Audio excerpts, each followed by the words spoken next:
Academy जो है उसका मैं डायरेक्टर हूँ। उसकी हैसियत से आपको सबको प्रणाम करता हूँ, गुरुजनों को प्रणाम करता हूँ और बड़ी विनम्रता से कुछ दो शब्द कहूँगा क्योंकि थोड़ा सा म्यूज़िक से जुड़ा हूँ और इतने सब सारे गुरुजन बहुत ही बड़ी हस्ती है, उनके सामने कुछ बोलना थोड़ा उचित नहीं होता।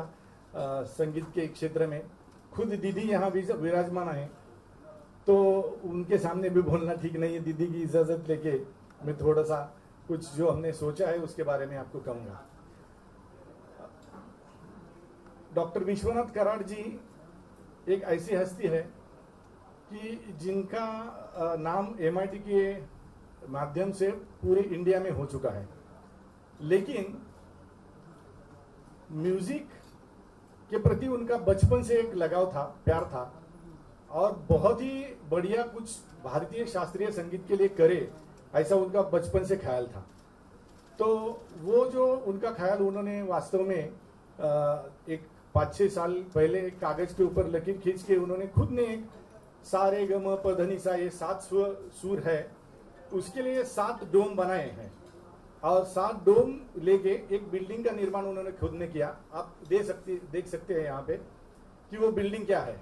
एक्चुअली ये बिल्डिंग में ही ये प्रोग्राम होना चाहिए था, लेकिन ये प्रोग्राम पहले एक बार हो चुका है और बाद में भी होगा और हम आप सब लोगों को वहाँ बुलाएंगे। तो ये जो विशाल बिल्डिंग है वो देख के ही पता चलता है कि इन्होंने खुद ने अपने इंटरेस्ट के लिए अपने पैसों से भारतीय शास्त्रीय संगीत के लिए 25 या 30 करोड़ रुपए खर्चा करके ये बिल्डिंग बनाई है। उसके लिए कोई रिटर्न्स यहाँ से आना चाहिए ऐसी बिल्कुल बात नहीं थी। और वो जब संगीत कला एकेडमी शुरू हो गई उसके बाद में उनका ये भी ख्याल था कि यहाँ पे बहुत बड़े जो कलाकार है वो आना चाहिए और कुछ करना चाहिए, यहाँ पे संगीत होना चाहिए। तो राहुल जी मेरे परम मित्र हैं और हम लोग जब भी मिले तो डॉक्टर साहब ने हमको कहा कि इसके लिए आप अलग से कुछ सोचिए। तो फिर मैंने उनको कहा कि ये आपके दिमाग में जो है वो ही हम लोग करेंगे, लेकिन गुरु शिष्य परंपरा हम लोग अपनाएंगे। आज जो भी जितने भी गुरु है और जितने भी कलाकार है वो गुरु शिष्य परंपरा के तहत ही यहाँ तक पहुंचे हैं। ये भारतीय शास्त्रीय संगीत एक कॉलेज में सिखाया जाने वाला या क्लासरूम में सिखाया जाने वाला सब्जेक्ट नहीं है। तो वो तुरंत मान गए और ये मुझको ही बोला गया कि इसकी जिम्मेदारी अभी तुमको है और ये गुरु शिष्य परंपरा के तहत आप चलाने की कोशिश करो। अभी उन्होंने इतना कुछ बिल्डिंग इतनी बड़ी बनाई है, इतना सोच विचार पड़ा है, तो मैंने भी सोचा कि चलो मैं भी इसके लिए कुछ ना कुछ करता हूँ। बहुत 30-32 साल हो गए मैं ये शास्त्रीय संगीत से जुड़ा हूँ।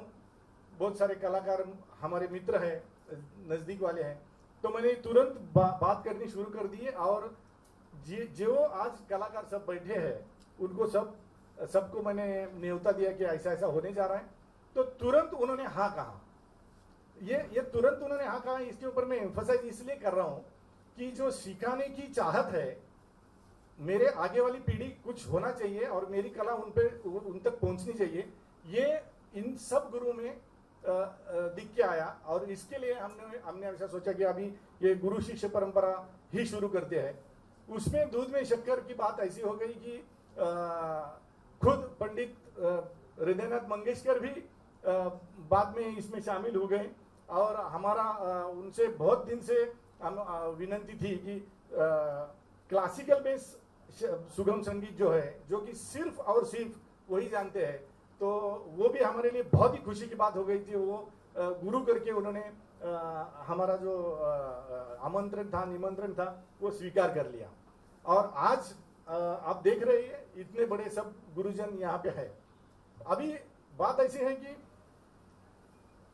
इतने सारे गुरु इकट्ठा होके हम लोग, आप सोचेंगे कि इतनी बड़ी एकेडमी बनेंगे, कितने विद्यार्थी बनेंगे, कैसे होंगे, तो इसकी सोच विचार बहुत अलग है। यहाँ सिर्फ क्वालिटी काम होगा, क्वांटिटी का काम नहीं होगा। यहाँ कोई 40-50 बच्चे क्लास में बैठे हुए हैं और गुरु सिखा रहा है कोई काफी राग और चल रहा है, ऐसी कोई बात नहीं होने वाली। यहाँ सिर्फ चुन के 5, 10, 12 या ज़्यादा से ज़्यादा 15 इतने स्टूडेंट हर एक गुरु के पास रहेंगे और उनका जो चुनाव रहेगा, वो सिलेक्शन रहेगा, उसकी एक अलग एक हमारी एक हमने उसकी एक सिस्टम बनाई हुई है। तो आज ये जो दिख रहा है आपको WWMIT VF, ये आज इस साइट की दीदी ओपनिंग करने वाली है, और उस साइट पे हर एक जो बच्चा रहेगा जो सीखने की जिसकी चाहत है, तो वो अपना अपना ऑडियो वीडियो MP3 वो लोड करके हमारे पास वो आएंगे।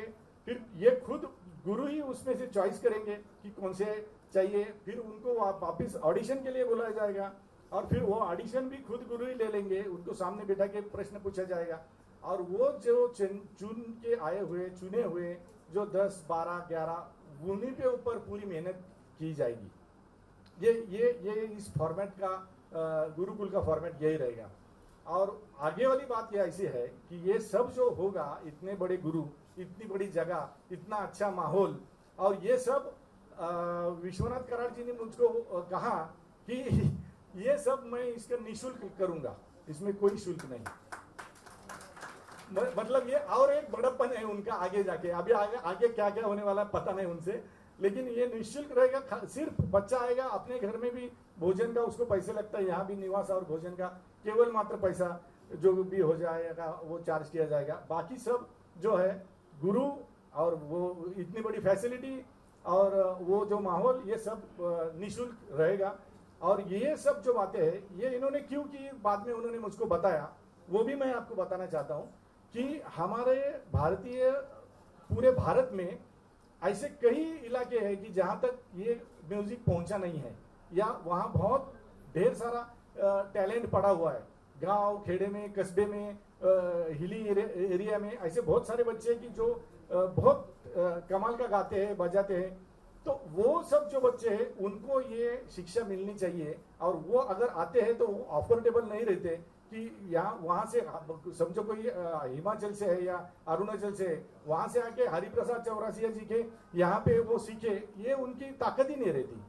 तो उनके लिए ये इन्होंने सोचा है कि वो होना चाहिए। वो बच्चा अगर वहाँ का टैलेंटेड है तो वो हृदयनाथ जी से सीखना चाहता है तो वो जरूर आना चाहिए और सीखना चाहिए, और उसको पैसे का टेंशन नहीं होना चाहिए। ये बहुत बड़ी बात है, और ये इंडिया के लिए ये गर्व की बात है, और ये सिर्फ और सिर्फ डॉक्टर कराड़ जी के माध्यम से ये हुआ है। इतना बड़ा दिल लेके चल, इसके लिए मैंने ज्यादा टाइम लेके आपको ये बताया। बाकी तो गुरु शिष्य परंपरा के बारे में आपको बाद में भी बताएंगे। मेरे बाद में पंडित सुरेश दलवलकर आए, किस तरीके से हम सिखाने वाले हैं, वो प्रिंसिपल गुरु है आपने, वो भी आपको बताएंगे। आपको मैं तहे दिल से आपको शुक्रिया करता हूँ, आप सब लोग आए, और मेरी आप मीडिया से सब हाथ जोड़ के आपको मैं विनती करना चाहता हूँ कि जिस प्रकार से, जिस उद्देश्य से होने जा रहा है, वो उद्देश्य सफल करने में आपका बहुत बड़ा मुझको हमको सबको सहकार्य होने वाला है, क्योंकि